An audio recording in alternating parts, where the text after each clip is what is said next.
Hello and welcome to the Chronicles of Yarnia, the podcast from Montclair's local yarn store. I'm Jen.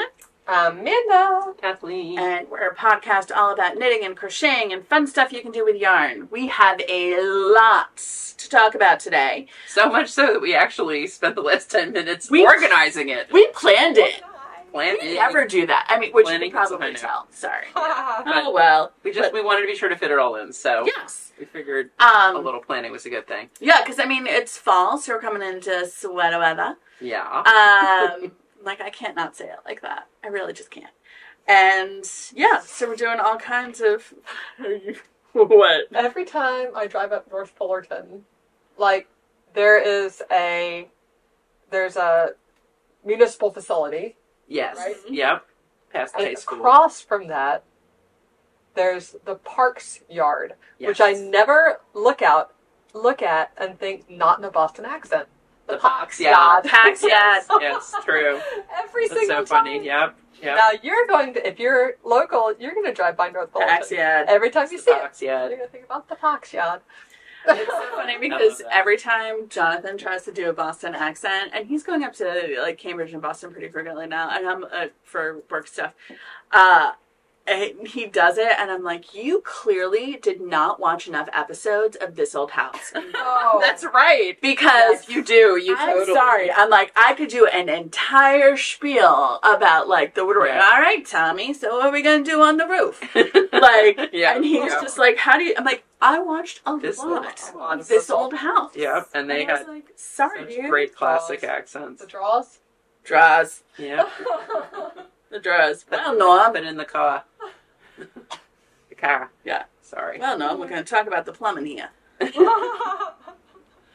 Well, that one of our customers and friend of the store, Amy, her son, I believe, is or was working for the Trethewey brothers. That's and I was like, That's right. shut up! And she was like, you know who that is? I'm like, of course I know who that is. Like, Rich, you know Rich. Rich?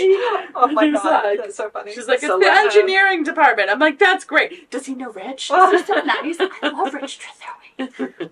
I do love Rich Trethewey. He's Yeah. like such a doll. He does, totally. I'm sure he's watching this podcast. I'm sure he is. If you're watching Rich, please be sure He's to like, comment give us on a that. call. Along with the whole cast of Below Deck. Oh my god, I love her. Obsessed with I Below still Deck. have not seen that. One of these days. One of those days. Start like classic below deck with Kate as the Chiefs do because she's the best. Super bitchy. I love her. So it's really funny. I realized that we have not said we digress in a lot of episodes. And yet, We've already, been digressing, and today we were definitely digressing. 30 seconds in. Yep, yep. Sorry, not sorry. I'm sorry. So Amanda, do Sorry. you want to tell us about some around town? Yeah. things? Sure. Well, I feel like my parents are coming to town, Mhm. and all the things are happening at the same time. I feel like that's fall, right? September Yeah. is like, Totally, totally. hi, did you enjoy a nice leisurely summer? Let me dump everything on you. In a month, because the good weather's going away. Right. That's right. Yeah. Get it while you can. So, like we mentioned last time, but now it's closer, the Walnut Street Fair is on September 18th, which is a Sunday. 29th, I think, 29th. isn't it? No, it's coming up. Okay, I know it's soon. it's after I'm gone. There's the sign. Yeah. What is it? Is it the 18th? The 29th. I'm lying. It's Okay, the 29th. I've seen that Yeah. sign every day. That's why I'm like, No, it's in my head. Oh, because this weekend is the 18th. Yes. Yes. Okay. You're probably watching this on the 18th. No, tomorrow's the 18th. Today's the 17th. Oh my goodness. Because my flight leaves on the 20th. Ah, see, Kathleen has a yes. frame of reference, I which do. is better Okay. than the two of us. I'm glad I put captions at the bottom. The Walnut Street Fair, which we talked about in May, right? Which was originally scheduled original then and schedule. was And rained out big time. Totally rained out, but fortunately they rescheduled it. And they knew about it in enough time. They knew we were getting 5 inches of rain that day. Yes. So they intentionally Moved it. said, 2 days ahead, we're not doing it. And then after the fact, so often when people do things like that, it's like, it wasn't that bad. It was that bad. It really was terrible. It was a day no one wanted to be outside. It's now on The 29th. 29th. Saturday, September 29th. Yeah. Yes. Yes, right? Is Saturday. it Saturday? Yes, and it's from like noon to 6-ish or something like Which that. is- Which is it's- 11 to 4. 11 to 4. It's All right. super fun. They closed down the street. Mm-hmm. Yeah.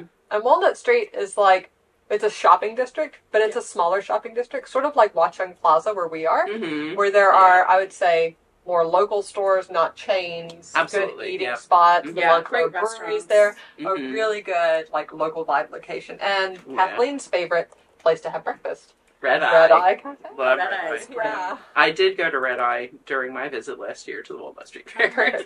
I also like Le Sabian, especially if you have any vegans or fussy menu requests that you need to accommodate, because they do a really good vegan and vegetarian. Yeah, we're big brewery fans. I take the train to Walnut Street, like when I go to the city, and that's just perfect. Like, you've been on the train, you walk to the brewery, I meet at Chad, we have one drink, and then walk home. That's lovely. Perfect. That's so nice. nice. Right? It's ideal. I know that is one of the few things that Watchung Plaza is missing. There's no place that you can go have a drink. Yeah. Oh my God, I've been talking about this for years. I'm like, well, you can get a drink. Need bring it home. Sit in your car. Or in the park.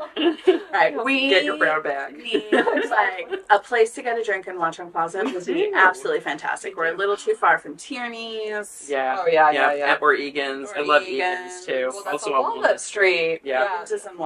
We've been going to Egan's a lot lately. That's become one of, I don't know, it's like we kind of go in cycles with when we go there like once a month, and then we don't go for a year for some random reason. The brewery has trivia on Wednesdays, by the way. Oh, fun. They have karaoke on Thursdays. So like last Thursday we went for our drink, but then we just stayed. And but they don't serve food. That's the thing. It's brewery. Right. And they're not allowed to sell license. food. Yeah, they don't sell in the food. state of New Jersey. Yeah, right. It's a New Jersey thing. So, but that means you can order pizza from Brick and Dough across the street and just bring it in. We ordered from Sukhumvit, the Thai place across the street. Nice. And I had great craft beers with Thai. Yeah, that's a good combo. Perfect. The duck salad. So yum. Yeah, I love duck it salad. was really yummy. So the Walnut Street Fair. Are your folks going to be here for the fair? They are leaving that day, so I think not. Okay. But that means the day's really busy, because I think we have to like pack them up, go to the airport, blah blah blah. Yeah, come and downtown, come back to the fair. Yeah, the day before, I think we're going to go apple picking out at Whiteman Farms, which I love to do that too. There, you pick apples and you pick pumpkins are out, so you just get a ticket. I think you can buy tickets online, or you can buy them there. I always buy them online just in case, but they don't sell out really anymore. During the pandemic, they used to, because that was like the only activity you could do. A great outdoor activity, yeah. What can I do? Yes. But now not so much. But we figured out that's the only day to go apple picking, like the rest of the fall. So we're going to do it that day, and I'm also going to get a good pumpkin to go ahead and bake, freeze the pumpkin, and then we'll have a pie for Christmas. You fancy pants. Nice. Ta-da. Excellent. So that's a good fall plan. That's what's going on. I can't believe last time, and apologies to anybody who organized the Montclair Jazz Festival, we forgot we to totally mention missed it. Yikes. Yes. You know what? I don't know why, but like until the day it happened this past weekend, I was like, we didn't mention it because we had a sign in the window for that too. I mean, I took it down because it's over, but that's fun. It's such a fun thing. We will make sure that we keep an eye on it for next year. It's a great thing to do. Yeah, I had video in it from last year. I put some video in it. One of my friends from my book group is their PR person. I'm like, oh my gosh, sorry. I was really planning to go. My heart was set on it.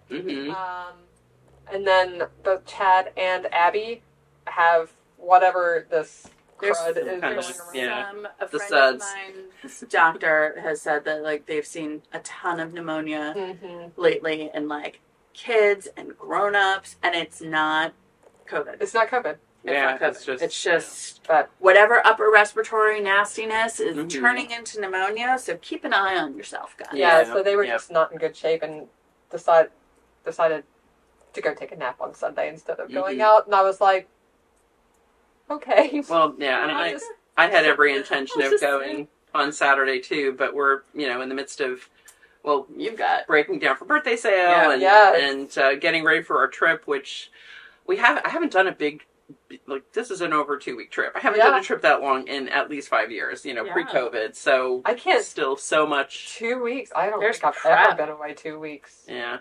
Well, I figured so much of what I do, I can do by email. I get up first. I'm going to be online an hour every morning is my plan, and I will have my phone with me too. I can answer emails on my phone. Yeah. I also went to my sister's house in Mexico for 2 weeks. In like 2016. But it's not a vacation. I was gonna say it's a trip. It's not a vacation. I've been away for 2 weeks up in the Cape, and that's a trip, not a vacation. You are a vacation. Oh, I'm a vacation, but I'm also the trip planner. So yes. So I don't know where. When you're the cruise director, the prep is a lot of work. I have spent a lot of time so far, and actually, I just got an email from one of our hotels this morning that their check-in is 4 p.m. and literally their desk doesn't open till 4. I'm like, we're not going to be walking around Oxford with our suitcases for 4 hours. We got to figure. I may need to change hotels. I may need to change hotels. Change hotels, or see if Bell Services will let you drop your suitcase. That's the whole. It's a tiny place, and literally they don't open till 4. Like there's no one there to. Yeah. So we'll see. That's like another thing for my list. Is there a yarn store? Can you bring offerings of yarn and be like, so I keep my bags? Right. I know. When I went to Montreal, we had a similar thing. I was there on a girls' trip with friends of mine who I've known since like kindergarten. And we needed to check in. We couldn't check into our Airbnb until a specific time, and we were all getting in earlier. But we researched a suitcase drop. A luggage drop, and it was a store. It was actually a really cute store on like the main drag of where we were staying in Old Town Montreal, and for like $15 they were like, oh yeah, here's your thing. It was booked like it online. Look up suitcase drop, and like that is a good idea. I'll see about that. Locked back room. There was a ton of stuff there. They gave us a little ticket, and it was right next door to where our Airbnb was. So it was absolutely fantastic. That's a great suggestion. I will look into that as Because well. like if you because you're coming up on like right by the time, but it was so and they were like, how many pieces? I'm like 2, and then we went and got lunch. Yeah, that's went shopping, and then whenever it was time to check in, we were like, great, let's do that. Perfect. Yeah, it was so easy. I may also. I know there were a few Airbnbs there, and the one thing about that would be good is that a lot of them had laundry, which could be good too. Well, like we could go out to dinner, come back, put on a laundry, and whatever. So we'll see. I'm within the cancellation period, so depending, I may be making adjustments with that, but I am giving both Jean and Haley full copies of the itinerary, so I'm not the only one who can answer questions. Everyone's got the information. Everyone knows and can look it up themselves. And also, though, I have planned that, like, everybody, each day one person's going to be in charge. Like, it's going to alternate. Yes. I have a feeling that that's not going to work. I can only imagine. One day you're going to be like, all right, what are we doing today? And they're like, what do you mean? We're gonna walk around. we most things are planned out at this point. Take your knitting. But I don't know. We'll see. Yeah. And actually, even in London, we're gonna see different people every day. 2 of Haley's best friends live in London currently. So great. We're gonna see one on Saturday. Yeah, one on Saturday and one on Sunday, and then Monday. Currently, we're not seeing anyone. But that could change because I have other cousins. You're going to have to take notes because we need a full trip report when you get back. Oh, for sure, definitely. Yeah. And well, you know what? I normally take photographic notes. Even in my everyday life, I just always document photographing what's going on around me. I don't always post it on Instagram. Oh, but the reason I wound up not going to the Jazz Fest was doing all the planning, and I actually even did a trial pack because I haven't done full carry-on. And for a long trip, it's a little challenging. It is hard. So one of my things because a friend of mine had tickets to a band that I have loved since college on Sunday. They were playing in Jersey City. And we met them for dinner, but we had to leave the house at 4 p.m. So I was gone from like 4 till midnight, 8 hours on Sunday. So I'm like, I can't do Saturday too. Yeah. So, but it was so fun. It was, it's called White Eagle Hall in Jersey City. And they book a lot of really fun acts, like people that are not big enough for the Wellmont, say, right? Which is the big theater in town that has music. I don't know, what do they hold, like 3,000 or something? It's a big theater. It's pretty big. 3,000? Something because you got the bell. Maybe 2,500. I don't know. Like a lot. It's big. It's big. Yeah. This probably was about 500. Yeah, without the church. Yeah, this probably was about 500 people, and it was so nice and so fun. Very cool. Yeah. So anyway. So that is my around. I was like, do we have anything else around town? We'll get sock to bingo. Oh my gosh, sock bingo. Exactly. So I was like, we have the weekend year FO. Our next thing in our plan is sock bingo. Sock bingo plan. So I am, we are when we look at us when we're kind of paying attention. Around town. Mm. We always pay attention. We don't just always pay attention. We just don't always like. You can't always tell. We don't always collude. Yeah. In advance.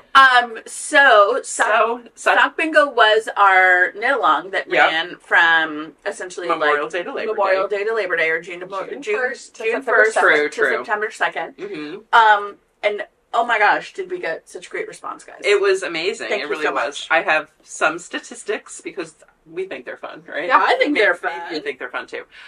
So the board was downloaded just about 400 times. Over 100 bingos were submitted. Yay! Yay! Thanks, you guys. Congratulations. Amazing.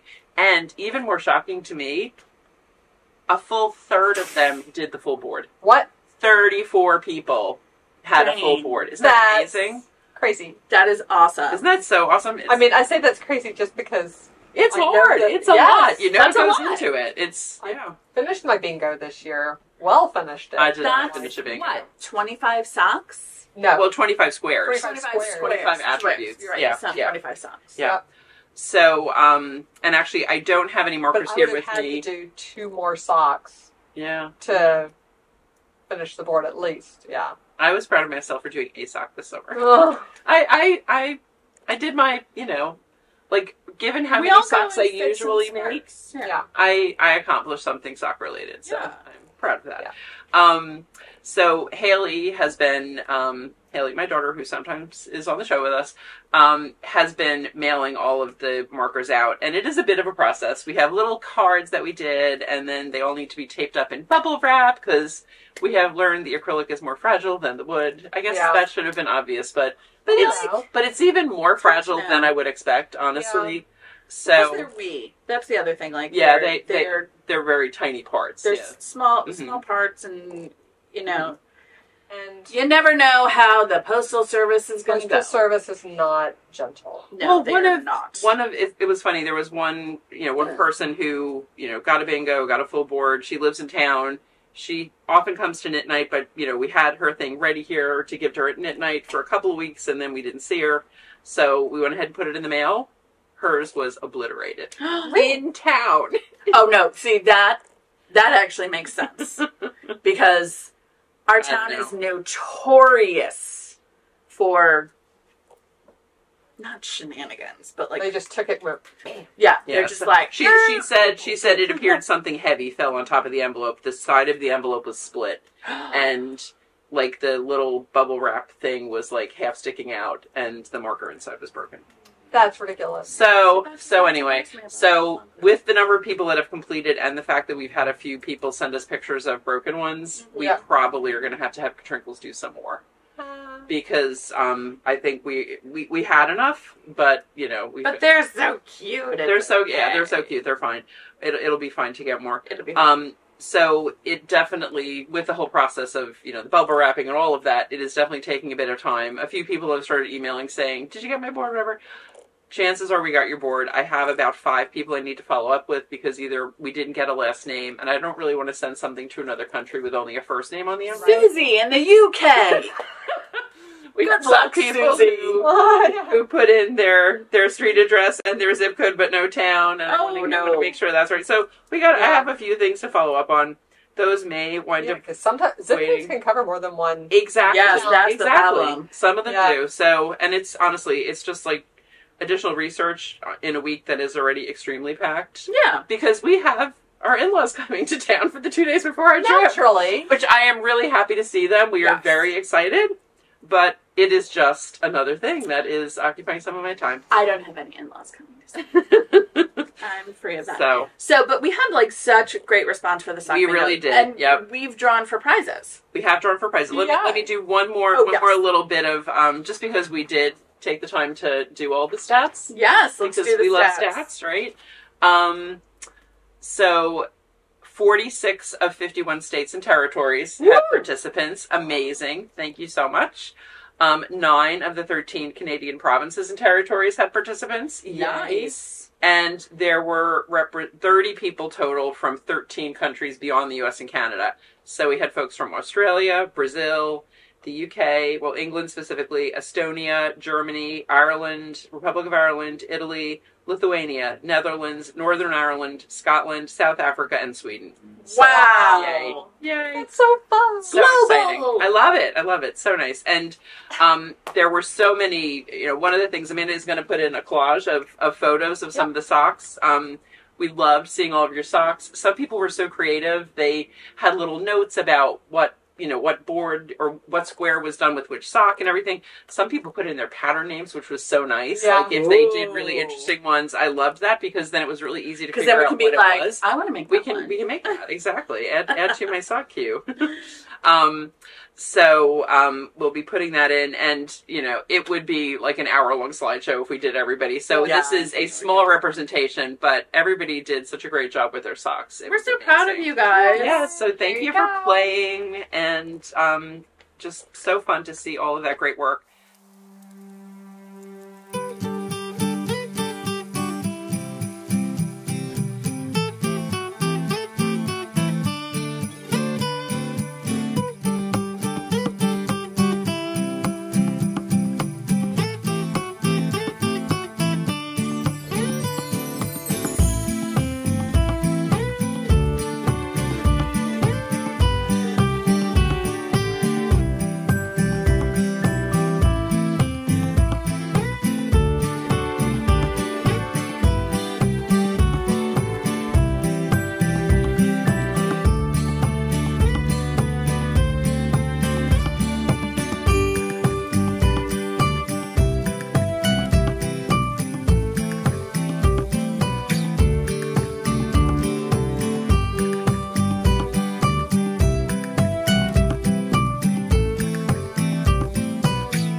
So, good job, everyone! Awesome job, guys! And now it is time to announce our winners. Yay! And we actually do have winners because one of our customers and Socks Bingo participants was so kind as to donate 2 books to us. She suggested as prizes. One is Summer Lee's The Sock Project. Which is such a cute book. Which, I think we mentioned Summer Lee really was like the designer that was most mentioned. And you had a Summer Lee song. I did. I loved it. Yep. I bet it's here on the cover. Or maybe it's not. But anyway, yeah, super cute. I love hers because they're like sporty and sweet at the same time. Yeah. They really are such a nice combo. Really cute. So that is going to be our second place prize, and our third place prize is Patty Lyon's Knitting Bag of Tricks. Such a great book, guys. All right, so the first place prize is $100 shopping spree at Yarnia, either virtual or in person. Yeah, so we did a random drawing of everyone who had a completed bingo that sent us a good picture of their board where we could see that you had a bingo and your 5 socks and all of that. So our third place prize winner, who wins the Patty Lyon's Knitting Bag of Tricks, is Lisa Williams of Hanover Square, New Jersey, or Hamilton Square, New Jersey. Congratulations! My little scribbly abbreviation there. Yay, so congratulations, Lisa.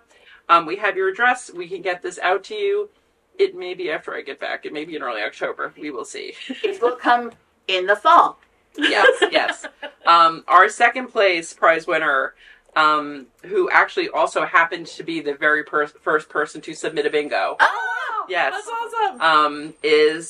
And her name was just, she's literally number 1 on the list. That's why I know the name, because I see it every time you pick up the document. Every time you open it up. There it is.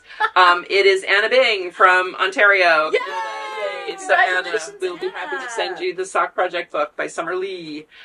And finally, the moment you've been waiting for, drum roll, our first place prize winner to win a $100 shopping spree, virtual or in person, at Yarnia is Elizabeth Rumble of Bechtelsville, Pennsylvania. Congratulations! So congratulations, Elizabeth. Yay! We will be reaching out once this episode has aired. Feel free to reach out also if you see this before we reach out to you. And if you are ever in our area and want to shop in person, we can do it as a $100 store credit, yours to use on any Yarnia merchandise you like. Yep. If you would like to do it virtually, I'd be happy to FaceTime with you, or WhatsApp video, or whatever kind of video chat works for you. I've done this a couple of times. It really can be so fun. Basically, you tell me what kind of things you like, and then I show you things that meet that description, whether you want to get a sweater's quantity of yarn. Store tour. Exactly. So congratulations, Elizabeth, Anna, Lisa, and everybody who participated. Oh my gosh, guys. Thank you so much. Such a great fun knit along. Thank you again for participating. Yeah, it was. I'm glad we did it again. It was really fun. Like it was nice from my perspective to take a summer off, but it was also really nice to see all of the great socks and see that energy and everything. You took a summer sock sabbatical. We did. So, all right. So that is Sock Bingo 2024. Thank you, guys. Well, and let's this will segue nicely into what? What are we doing? Finished objects. Finished objects. All right. So I have one, right? a slight, a half finished object. I don't know. This stocking. Socks are a lot of stitches. We count each one as. We're gonna count each one as. I'm like, I bound off, or finished up. There we go. Now I'm at the end of the round. Or end of the round. So September has been bonkers. Absolutely bonkers. Jonathan has been traveling for work, and there's the high school back to school night, and the elementary back to school night, and all the back to school night. And I'm like, oh my god, I'm losing my mind. But I have finally finished one of the Hazel Shorties. So pretty. I love that. With take this up, so everybody... Yes, take it up. Ignore the tail in the back because I haven't. Yeah, I'm like, you see that. Get it out of the way.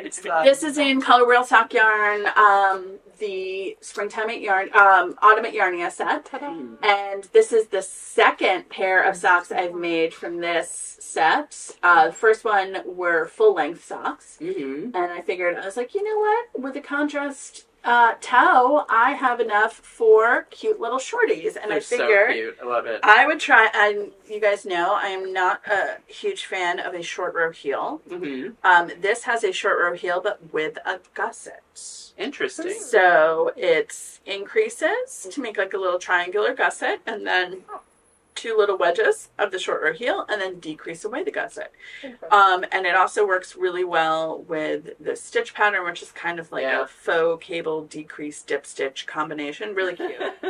And it's got, I did a little contrast hem. Yeah, very nice. With a little rise. So, and then the contrast toe. So super cute. I'm working on the second one. Did you change the way you did the contrast? I did change the way I did the contrast. And because I don't write things down like a ding-dong, and I think that I'm going to remember it, I am pretty sure I did this tab slightly differently than I did this tab. I do remember I adjusted the numbers on the finished heel tab.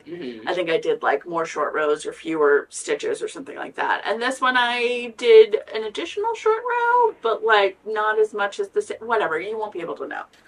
I might be able to know, but you won't be able to. If someone is on their knees looking at the tabs of your socks. Yeah, the back of your heel. I mean, will I be the one to like wing my foot up and be like, look, they're different? I will. Especially in intermediate class. In intermediate class, on the street, you see me in the road, I'll be like, look, showing off your sock differences. I am notorious. I'm like, I'm finding the mistake. So I did do it differently, and what I did was I used a Turkish cast on to do instead of a standard provisional cast on, where my standard provisional cast on is I crochet over the needle and then knit those stitches and then unzip the crochet. In this case, I took 1 DPN and I have the Hazel Shorties minis in zeros. So I did 1 DPN and the Chagos, and I did a Turkish cast on, which is basically like a figure 8. I love that. It's so slightly fun. different, right? Yep. Anchored with a slip knot on one side that I would then yank off and pull out to do my provisional cast on, and then I did it right onto the Chagu needle, so I was able to slide it right onto the cable, do everything I needed here, change the color, everything I needed here, and then in joining them, it was significantly easier to manipulate, and I didn't have 2 sets of random needles to, like, it was a lot less fiddly, because I didn't have to unzip size 0 stitches. I didn't have to unzip the stitches and then put them on another needle and then knit those 2 together. Which I do love that technique, by the way. But it was just much easier. Perfect. Yeah. Good. Cool. Good. Looks so nice. So this is my finished object. So is that heel part of that pattern, or did the you heel add is that part heel? of that pattern? Cool. I figured I was like, I could swap it out, or I was like, but yeah, and like the heel actually, for short row heels, this one fits my heel okay. And also because it's a shorty. I feel like that helps too. Like, so it doesn't have like it's not going to weight. It's not going to pop off the way a lot of short row heels do. So that's my finished object. Woohoo! That's all I got. Oh, thank you. Anyone else have finished objects? Obviously. This one. Yes. I have finished my academic. Yay! A vest by Skandir Knits. Jeez, brain fart. I just watched your podcast yesterday on the train on the way home. So yay, I finished it. It is done. It looks so good. I actually thank you. I did finish it shortly after our last episode. It's like I had to. Well, you saw. I was pretty close. Oh, and I showed you. I sent you the pictures of my steaks. Yeah, I did the steaks. Yeah, it's like, I picked up the neck. Yeah, I mean, by the time the podcast came out, I think I had everything but the ribbing on one of the sleeves done. Partly because I had a whip that I wanted to cast on. There's another thing I'm making for this trip. So I really, we'll talk about that later. But I know I've talked about my color palette and everything as I was working on it. How I wasn't happy with it. I am actually really happy with it. Yes, I think it looks great. It looks great. I love the contrast green. It's and very the well bust balanced. and the pumpkin. I feel like now that it's done and you've got the the green edgings and things that make the darker green pop out a little bit more, and it's definitely not a traditional look, but I do really like it. I'm really happy with it, and literally it has become the centerpiece of my entire wardrobe for this trip. No, it is everything. Everything works with it. So I got my brown turtleneck because the darkest color in here is a really dark brown. I was going to say, you guys might not be able to see, but we can see it's a perfect match. Should I go up and show a little close? Sure. Yeah, show the detail because I think it's fun to see. It's a little hard to show you all of the details, but mostly for the color work. Yeah. So, and I'm happy with my. I did my. You can see the steaks on the inside. I didn't even tack them down. Actually I've only steam blocked this because our kitchen renovation just finished, and it's what else could be going on, right? I just feel like so many things. And I steeked the sleeves as well. They're just tucked in there. I was telling Jen and Amanda when I got here, the sleeve ribbing is a little bigger than I would like, but I'm happy with it for now. I'm going to wear it, and I will probably rip it back and decrease stitches before I redo it. But it's definitely wearable. So yay! And I've got my green edging on the bottom as well. And that's all with Rama Phenol Garn. Exactly, Rama Phenol Garn. And actually all in my project on Ravelry, I have all the color information and everything in there. Oh, that's great. So, I wanted a record of it. So, so that is it. That is my academic. I love it. Super nice. It looks so great. How did you... I'm really happy. And it's funny, I do want to make another one now. I feel like I want to... Whoops. Now Sorry. You're going to have a whole host of academics. Stop. You're gonna have a wardrobe of academic vests. I might. We'll see if I get some yarn in Scotland or something. That would be really fun to do it as a trip memento, as well as wearing this on my trip. Did you end up reinforcing the sneaks with machine knitting, or did you do? I crocheted. I did a crochet chain. Yeah. I feel like with the Rama, it's pretty sticky. It's nice and sticky. Like I feel like you could even not reinforce it and cut it, but like that would be a little too scary for me. I like to. I know. I think one of the reasons I did do the crochet and not, I had planned to do the machine just because I have a sewing machine, but also, I think I started it at knit night or something, so I couldn't, it was like, I was up to that point of being ready to. You're like, I'm still working on it, dang it. I'm like, all right, I guess I'm going to do the crochet, and it was fine. It was like fun on the neck, so I just went ahead and did it on the sleeves as well. Yeah. Okay. That's perfect. Yeah.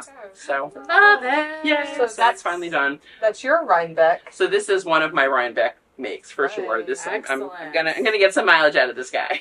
So. And we promised you last time that we would give you a little bit of rundown on exactly what's going on for Rhinebeck weekend. Whether you've been there before or whether you're just coming out of summer and thinking like, oh my goodness, I need to start planning this thing. So that would be me. Yeah. We're going to share dates and times and all that. All the links are below. So if some of these are ticketed events, well, I think everything is ticketed. And some of them are sold out already. Yes. Yeah. Though there may still be tickets for certain things. It's worth checking to see if anything opens up or whatnot. But just go visit the site itself. To double check. Don't just take our word for it. And a lot of times too, I feel like, if you're part of a knitting community, especially like in our area, somebody may have a ticket and not be able to use it. If you want to go, put the word out there. And if you have a Facebook group in your community or something like that with knitters, then definitely put a note out there. Yeah, or your local knit night or whatever. It's like Haley getting tickets to Chapel Roan. Or manifesting tickets to Taylor Swift. That too. Yes. Yeah. She's like, hey, a connection to a connection to a connection. She's networking to get those tickets. It's time to do it. She's done it for sure. Yeah. So this is why I was thinking 18th, because I just wrote 18th. For October. That's what the 18th. Because Rhinebeck weekend is October 19th and 20th. The New York Sheep and Wool Festival. New York Sheep and Wool. Okay. Is October 19th and 20th, which is a Saturday and a Sunday. Yep. And it's in Rhinebeck, New York, at the New York State Fairgrounds up there. Or Dutchess County Fairgrounds. Dutchess County Fairgrounds, in Rhinebeck. And so, that's Saturday and Sunday, 9 to 5-ish. Sunday, I feel like Sunday, I think Sunday may be 9 to 4. Yeah. Yeah, having been there at the end even being there at like 5 o'clock on the Saturday, those vendors are exhausted. Yes. Because they set up. I usually bail at like 3 on a Saturday. Yeah. But I go early. But also, we are going to be up there, so we're not going to be that far away. It won't be as crazy. It'll be different to be leaving to try to get home from there. New Jersey, if you're near us, it's easily 100 miles. as a day trip. It's amazing. Yeah. Literally, it's exactly 100 miles from my house to there, which is so fun. So that's on Saturday and Sunday. Those tickets definitely aren't sold out. Right, absolutely. It is possible to get them at the door. Absolutely. Would suggest getting them in advance just because it makes getting in so much easier. Exactly. It's so much You're faster. on a quicker line. Yep. Yeah. And that's where they've got all the sheep breeds, lots of sheep animals. There's sheepdog exhibitions, sheep herding dogs. The llama parade. Yeah, the llama parade.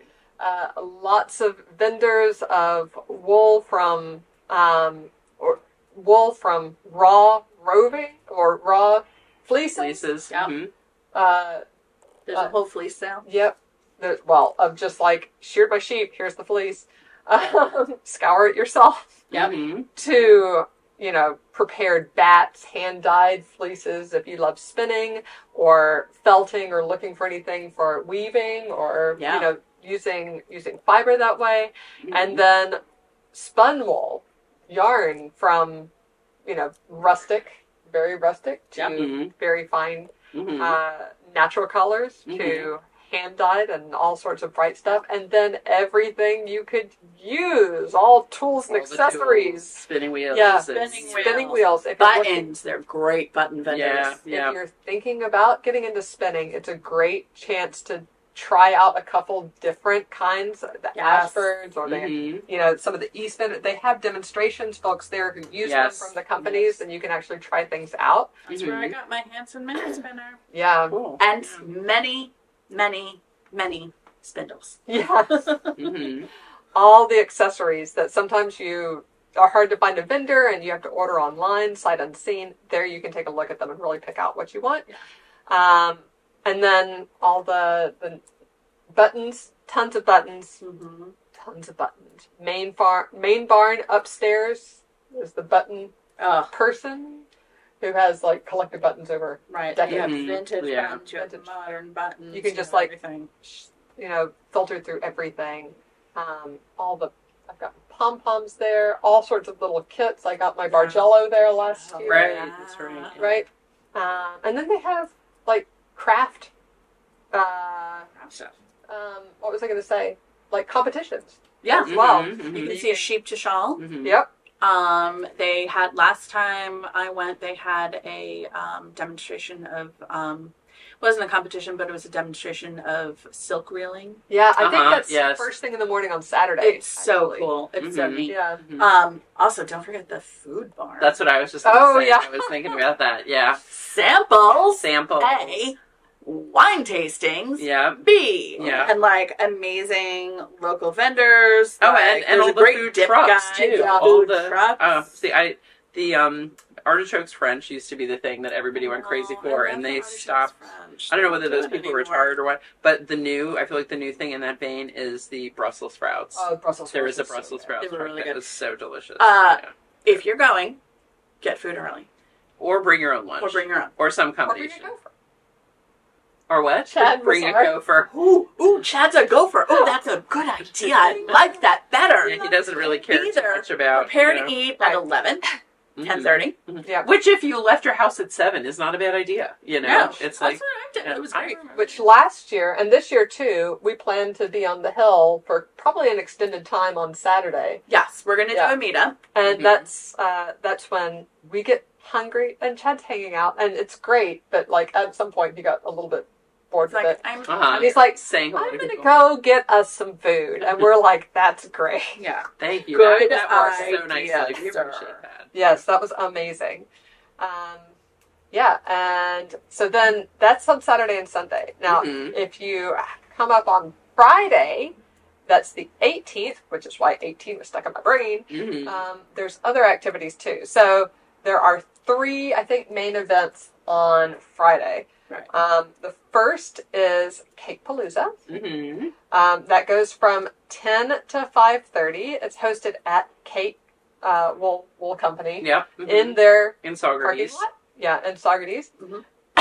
And they host all sorts of folks. It's really about 30 vendors, I think. 25 to 30. Super fun. And one of our absolute favorites is always there. Yes. Shayla of Black Pearl Magic. Oh, that's what I'm knitting on every time we Black Pearl Magic. So we're looking forward to seeing Shayla. Yes, definitely. I think I'm going to get a new and we're going Black Pearl Magic bag this year. We are going to Cake. We have tickets for, I think, the first slot of Cake. 10 o'clock? I think so. Nice. Yay. We were there at the last slot last year, just the way that things worked out. And I think just you went to that one last year, right? Yes, because I went home after lunch. Yep. So yeah, we dashed back to Saugerties 11 months ago. And yeah, it was definitely winding down because they've got 4 time slots. Yeah. Usually the way that all of these work, the first slot is most expensive, and then as you go on through the day, they get less expensive because they know things will sell out, and so it's. and sometimes the first slot comes with a special grab bag, goodies or something. Yeah, something like that. Gifty stuff. Yep, and then the later ones don't. So Cakepalooza goes all the way till 5:30 though. Then there's also in Saugerties Indie Untangled, right? Which last year we went to Indie Untangled for the first session. This year we're not going for the first session because we'll be at Cake. Yeah. But yeah, so that's also in Saugerties. They're from 10 to 6. Also have ticketed time slots. So probably the first session of all of these is sold out, but some of the later sections definitely May still have tickets available. So go and check those out. And then last year, brand new, they had a Woolen Affair, which was sort of like a cast party. It was almost literally like a cast party in the evening. Or like an after party. So at a farm this year, they've transformed that into a full day of vending with a party afterwards. And the party is sold out. Again, if you're dying to go, do that networking thing we were talking about. Post in your local knitting Facebook group. See if somebody has an extra ticket. Anyone have one they can't use. But we were all online like right when they opened, and none of us got a ticket. No one here got a ticket. Yeah. And so no one associated with the store got a ticket. A bunch of people tried. So we were all mashing buttons, and none of us got through. So that'll be fun though. It looked so fun this year. I was really looking forward to trying it this year, but oh well. And that party, the sold out party, is from 6 to 9 in the evening. And then the vending during the day starts at 10 a.m. and goes to 5:15. I would say it is definitely possible to go to all three during the day. Yeah. You need to plan your time out. Yeah. Yes. And pray to the parking gods. Yeah. That's all I can say, because I did it last year, but we were exhausted at the end of the day. It was a lot of driving. And also make sure that you plan your food.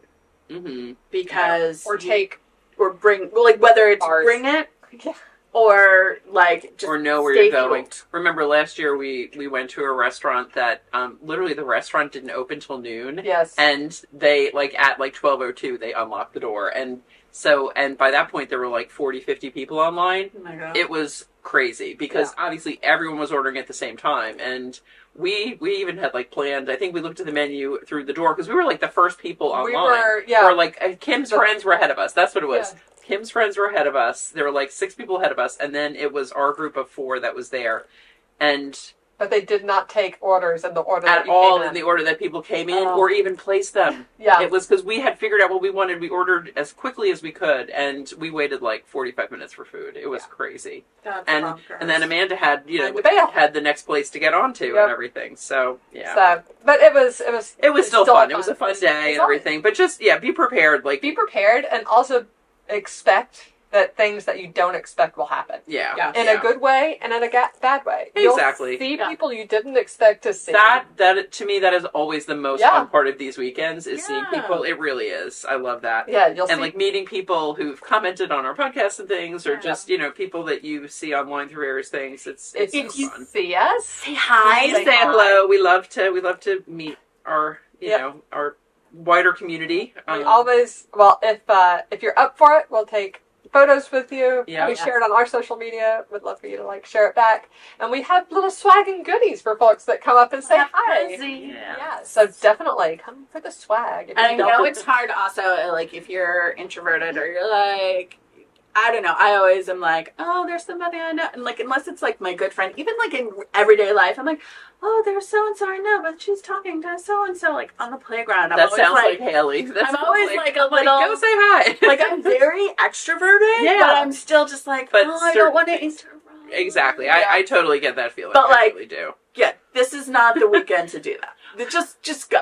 It was for fun. anyone you see, just be like, hey, what's up? At the show I went to Sunday night, I saw a parent that I knew from Edgemont when Haley was in elementary school, and I hadn't seen him in years, and he was standing talking with someone, so I didn't go up to him then. I didn't want, he was already having a conversation, and the band was already playing and everything, so, but then I noticed later in the evening that his friend was gone and everything in between songs. I'm like, hey, Kevin, do you remember me? And he's like, oh my God, what are you doing here? So it was so fun. It's like, wait for that good time if you want to, but it's so nice to reconnect or connect with people. Yeah, I know, I love it.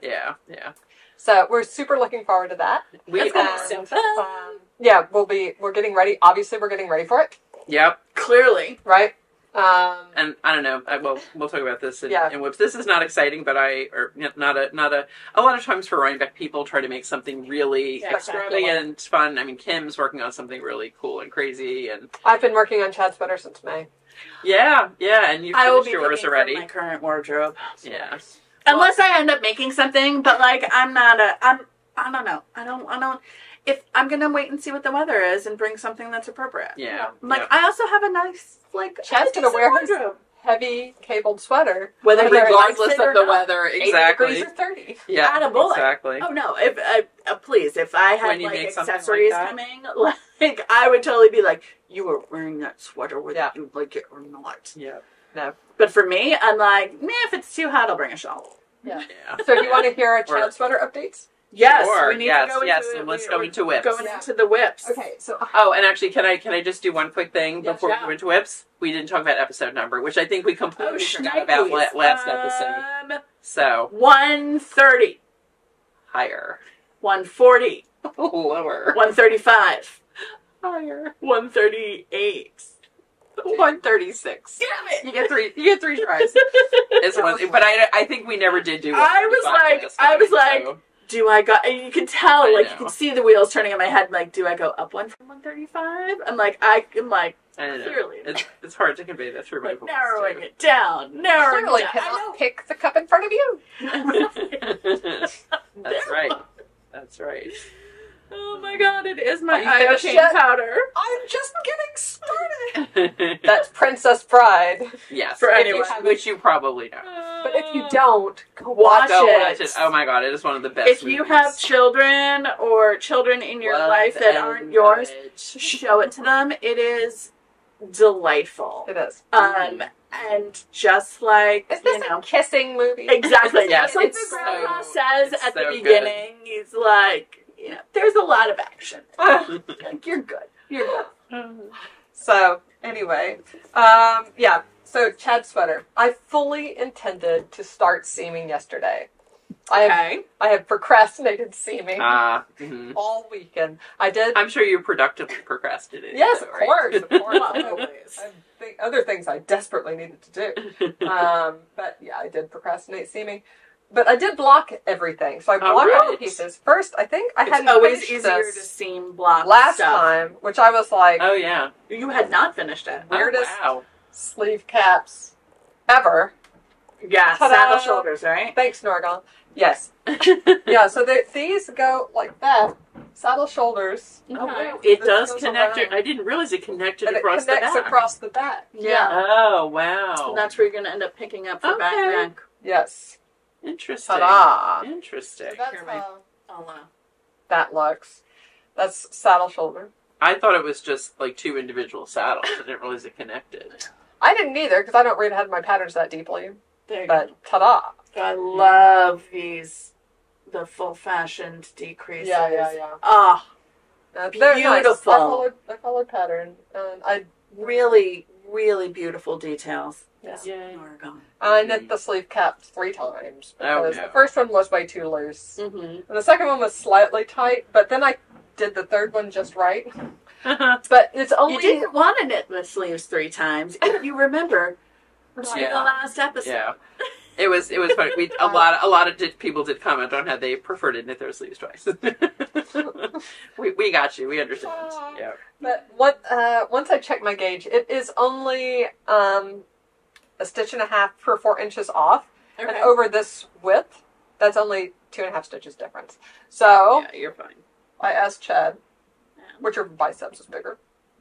Oh, good idea. Yeah. And so Perfect. Custom fit. yes, There you go. It's a custom fit. Chad has got to be so used to like the weirdest questions, he's right? like, What? Yeah. "What do you think?"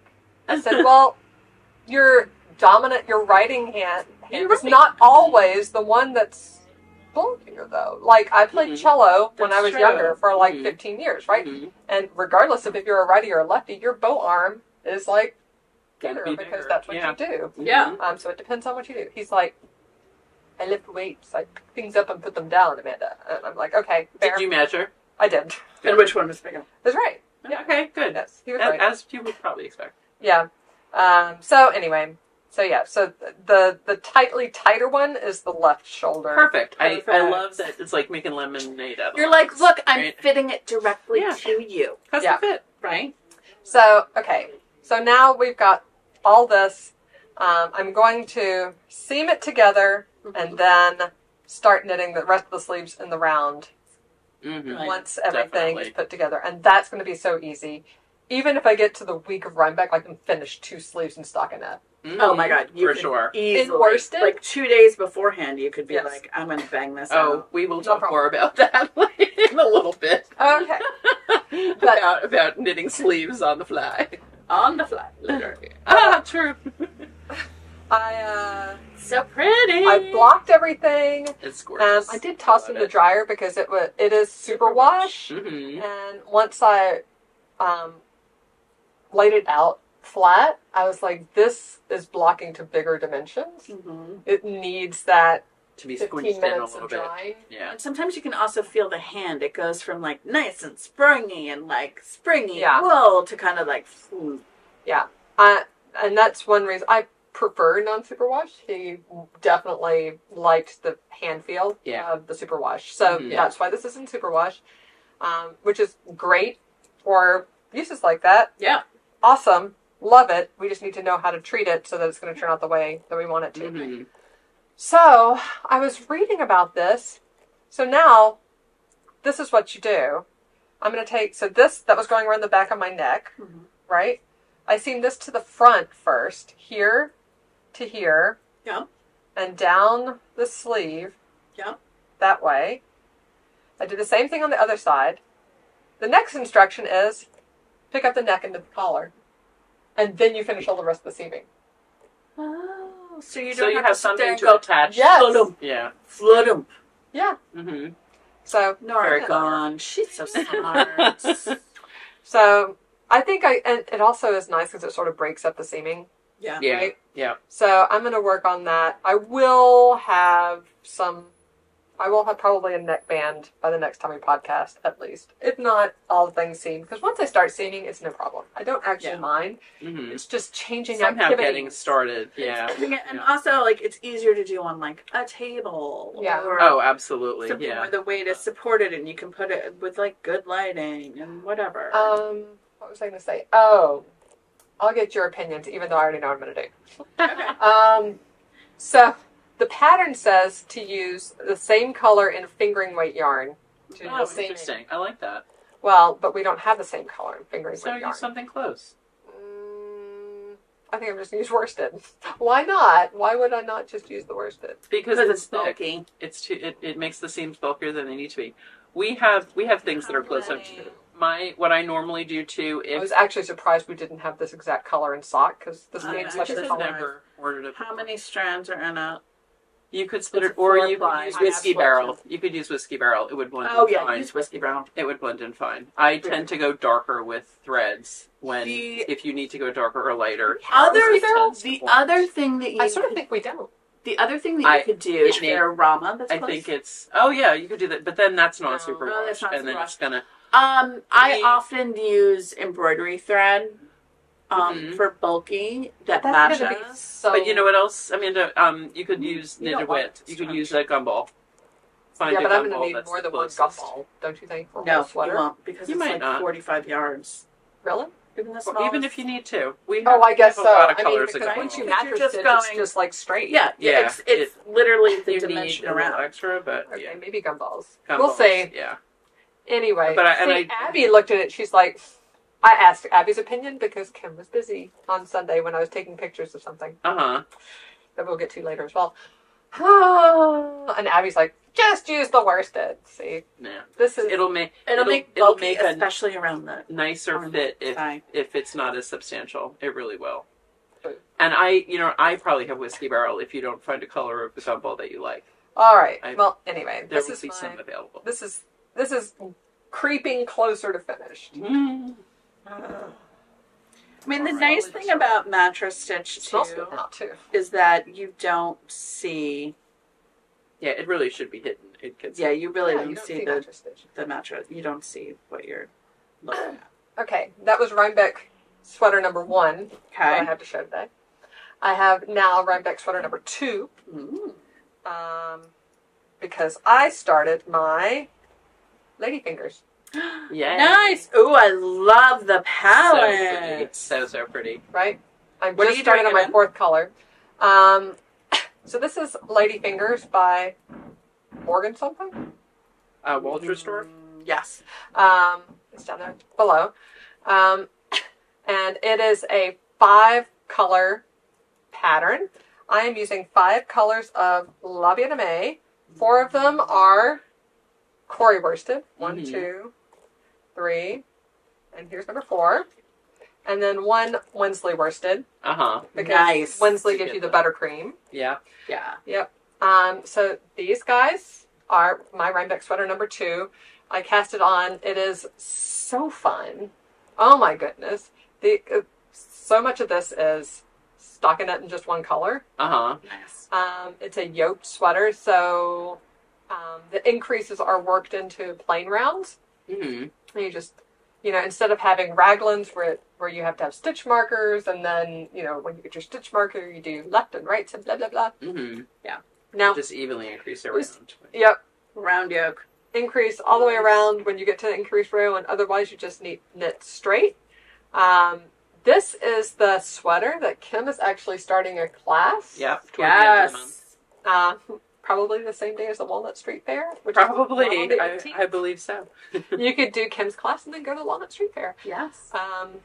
But yeah, she picked it out because it's such a good... Here, let me show you what it looks like. I've just started, like I said, my 4th color, so you can't see too well that 4th color coming in, the darker green.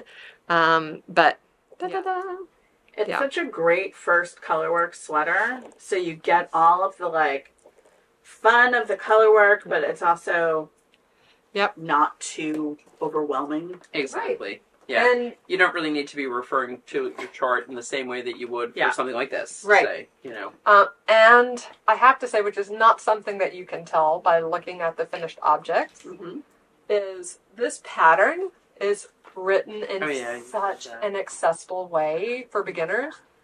Love it. I mean, even for me, who doesn't want to do the brain work, right? First of all, she gives a ton of good tips and advice at the beginning on, needles and accessories and just how to do swatches so that you get the desired results, things like that. But then, take a look at this. You have instructions 1, and I just circled as I go through the pattern. Tables. Tables. And instead of looking at, the sizes in parentheses, yes. where you have to count over. Where it gets visually overwhelming. It does. You just go to when you're on step 5, I just circled my size in red, and then I only read that line and skip the rest of the table. So good. And then go on to step 6, right? And then step 7, there's a table. I circle my size, do just that line, and then continue to step 8. It is so brain relaxing. Yes, I was going to say, that's a relaxing nap. I also think it's a very wise choice for a pattern that you're going to work in a class with beginners. It's very clear. Yeah, it's very clear. You don't have to. You don't. And once you get into some of the sleeve separation, right? Then there's multiple places where you knit X number of stitches and put X number on hold, and then you knit another, Y, Z. You have several different numbers in one row, and this is just easier. It allows you to focus on just your instructions. Focus on just your instructions. Yeah, love that. That's fantastic. It's super well done. Highly recommend. I think, and like Kathleen was saying, I think it's going to be a graphically really fun sweater. I love your color. Excuse me, your color palette. The order is actually 1, 2, 3, 4, 5. I mean, this cocoa is such a beautiful. I love that. Yeah. Yep. That way you have good contrast between each pair and the pair that circles. Yep. Yeah. And the fun thing too, which I didn't think about until I started knitting, is that since I have 5 colors, right? These create interlocking. This is the lady fingers, right? So first these are going to interlock. Then these do. Then these do. Then these do. So it changed? Yes. So 5 is a magic number. So if you're like, I only want 4 colors, I would suggest doing 5. Just pick a 5th. So that you have that. You could also do 7, I think. That would be I was going to say, any odd number would work, right? 3. Right. Yeah. You could do 3. That might get somewhat repetitive. That's but what not that bad, I mean. Right? Because then you have this one, then this one, then this one. Yeah. But yeah, with 5, that's so cool. Cool. And plus for, I think, sizes 1 through 4, you need this much yardage anyway. So it makes sense for the short sleeve version. I'm going to do the long sleeve version, so we'll see how far I get. Nice. The Corey worsted has good yardage. It has really good yardage. Yeah, it's 250, isn't it? Right. Yeah. So something crazy. We will see how far I get. I might have to get more skeins. But I also feel like colorwork sweaters tend to go fast because you're like, let me just do one more. Let me just keep going. Color change. Yeah. Get to the next color. Yeah. Let me just. Yep. And you just have a few rows of colorwork that aren't, once you set the first row, you follow it. You're doing white on top of white. See is what I and green on top of green. Yeah. Do what you see. So yeah, and then you've got a nice big swath of just stockinette. I love it. Nice. Yeah. So I'm really enjoying this. I literally just cast it on last weekend, yeah. So you're splitting your time between your Rhinebecks. And you'll notice I don't have any socks. I don't have any hooked on grannies. I am all Rhinebeck all the time. Until you're very good at that kind of done. laser focus. Yeah. It's so funny. I am so not good at it. I did it with this, because I know I needed to, but kind of kicking and screaming the whole way. You're like, all right, fine. Like, oh. Well, so you have your deadline knitting. Do you want to go into your deadline whips? Oh, no, you I have one more. All right. Oh, okay. Sorry. Yeah. Because we had a little surprise this week. So the 18th and 19th of October are also the Boy Scout camporee. Oh. This fall. Yeah, and so Eric and Charlie are both in Boy Scouts this year. So Jeff said, hey, you have Teddy and Abby for the weekend. I was like, but we're at Rhinebeck that weekend. We're not in town. How is this going to work?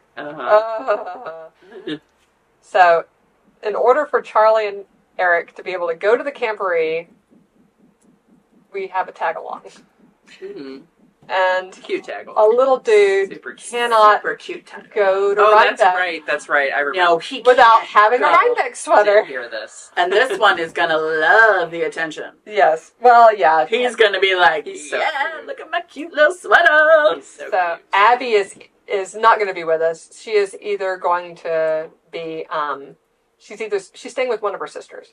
Either she's going to go up to Rensselaer, stay with Catherine. Oh, fun. Or she's staying at the house and going with Beth to the New York Ren Fair. Oh, good. She's going to have a great weekend. If you go to the New York Ren Fair, Beth is working at the New York Ren Fair this fall. She is doing all the potatoes at Sir Lancelot's something. Brats and bangers. Yes. There you go.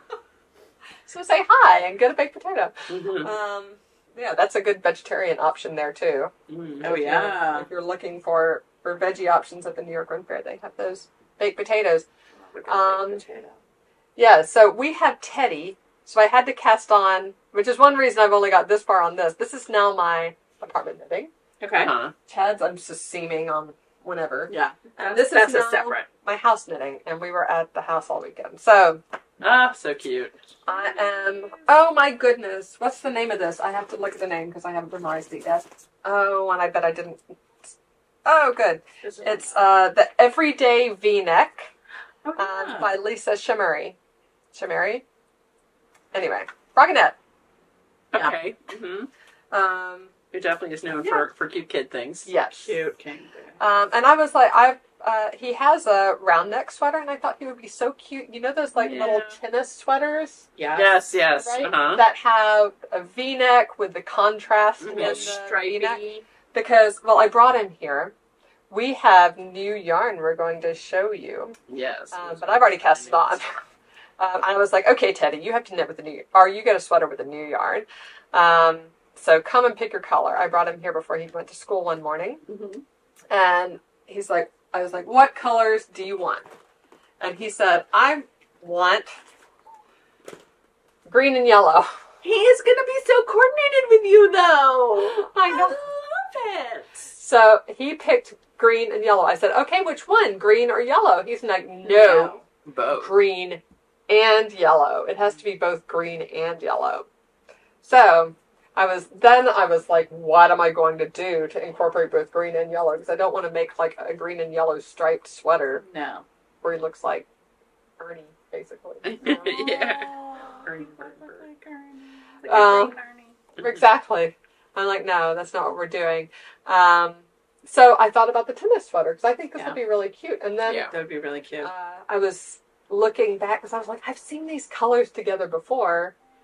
These were some of the colors from, if you look at Vogue, puts out every season. So spring, fall, and our spring, summer, and then fall, winter, like their palettes for the season. Color report. This was spring, summer. Oh wow! Green and yellow together with a bright blue. Wow! This is like very on trend. I have such an on trend little boy. I know. That is so cute. Stylish. I love that. But this will have the little orange contrast in the V-neck and on the sleeve. The sleeve. Very cute. That'll be really cute. Yeah. So I started this and gotten quite a long way because it's just like a basic kid sweater. It's a basic kid sweater, but with a V. So you actually start flat. There are a few. No, there's not short rows because you don't need short rows if you're knitting flat. You just do. You put your. Yeah, it's built into the pattern. Mm-hmm. Yeah, so it's all flat to the point of the V. Then you join in the round. You separate for sleeves.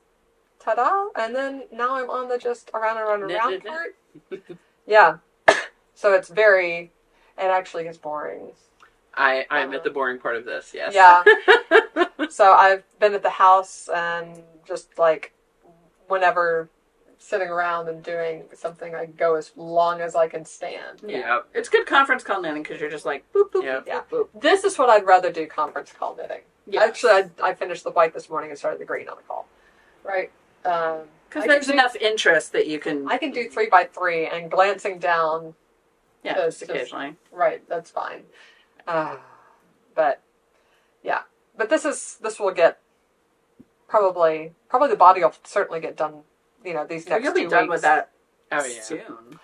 Oh, but Kathleen, I was wondering, when you come back in that week maybe, do you think you could duplicate stitch a little T? Oh, sure. Of course. For Teddy? That would be so adorable.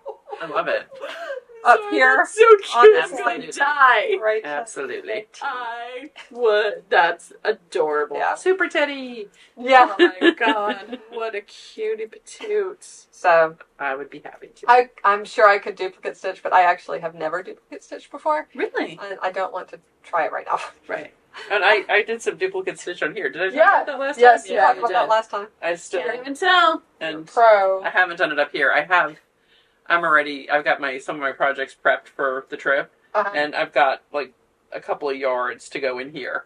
Like if I do that duplicate stitch. Oh yes. The way that you ended, perfect. It looks perfect. Well, thanks to your suggestion. It was in large part with. But it flows. It flows over. Well, one side is actually perfect. This may be the perfect side. The other side is not perfect, but whatever. I'm over it. It looks good. It looks good. Thank you. Do you have any more whips, Amanda? So I'll leave these up here. Yeah, leave them up. And actually, you need to get going pretty soon, right? Do I? We've got 12 minutes with you. So do you have any whips you want to talk about, Jen, or do you get seconds off?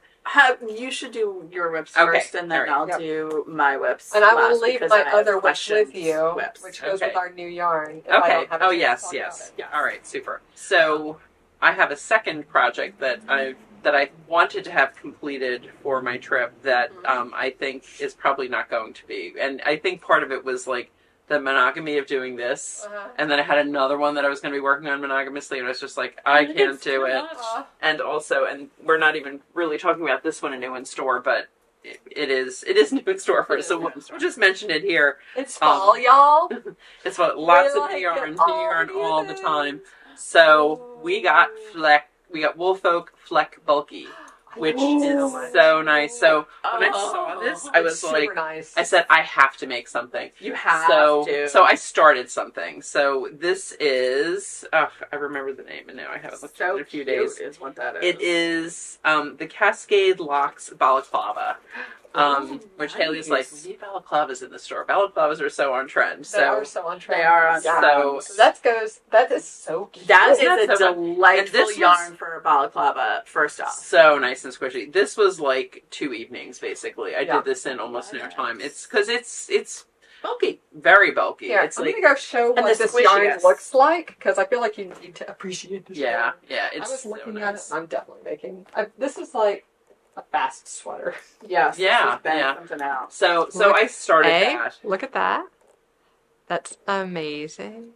And I'm sure I won't finish this before my trip because I really am committed to my other project. Yeah. At this point, but I just needed to do a little palette cleanser before I started something else that I knew was, and I don't know why. You needed a little side piece. I love it. It's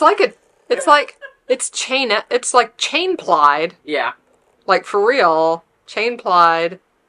This airy wool. Yeah, with just a little modal for the tweed. Yep. So pretty. So feels pretty. so nice. It's so enjoyable to work with. I've been loving it. It is butter soft. Yeah. I think the other reason that I allowed myself to start this was that when I swatched for this, I hadn't actually blocked my swatch. Oh. If you're gonna be like kind to yourself and swatch, go ahead and block that swatch when you finish it. Don't wait until you actually want to be casting on the sweater. So that was the other reason, though. Now I remember. So I was blocking the swatch from this, and so I started this, and I really only did let myself work on it for 2 evenings. Can I ask a stupid question? No stupid questions. No stupid questions. I mean, you can ask any question you like. You may not ask a stupid question. I'm only kidding. So if you look at that yarn, it's like very clearly one strand that's like almost crochet. Yes, it's like a chain, yeah. Is all chainette that way, but some of them are tighter? No, some chainettes can be, chainettes can either be like an I-cord, right? Or is that you more can like do, bar? I'm not sure how the structure is. I'd have to unravel it. But like some chainettes can be, and like the way that you do like a chain ply, if you're spinning, right, it's like it's a really Navajo long plying. stretch. Navajo plying is when you're doing it off your hand. Okay. Thank you. But no, I mean there's lots of different ways. But like you can do a chain ply and Navajo ply if you want, where basically it's like a very long crochet chain. Oh. Mm-hmm. And then so that's 3 strands. So this could very well be like a stretched out crochet chain. Yeah, that's what it looks like when, I don't know if when you unravel it. You go back and look at it, because I was holding it up so you guys could see, right? Like that looks different from a lot of what I would call chainette. Yeah, I think partly though it's because it is so big. It's like the fiber, that is being. You can really see how that. Each single ply is so chunky. Very cool. And you can kind of tell, like, if you take one end of the ply and then unravel it, and if it unravels like an I-cord, right? Like it's like a knitted tube. In a tube, yeah. Right? Or if it unravels kind of like a crochet chain. Yeah. Right? Yeah. Okay. You have to go unplug that some was yarn. My question. I had never thought about like different constructions of chains, but I was like, that looks different from what I've seen before. And let's ask a spinner. Ask a spinner. There might be other ways too. Like, ask a nerdy spinner. That's basically. Ask a nerdy spinner who's like, let me do some like deep dives into these things. Yes. That like no one cares about except for you guys. All right, so I got to a good breaking point on this. I got to a halfway point. Yeah. So my other sweater for my trip is a Felix. Yay, Felix! In Let Lopi, which we've had for a while, and actually this yarn is what the pattern was written for. This is yes, isn't that so funny? I didn't know that. Yeah. Well, the funny thing was we put out the Alafas Lopi, which is what I thought it was for, and then I started swatching with Alafas Lopi. I'm like, this is not.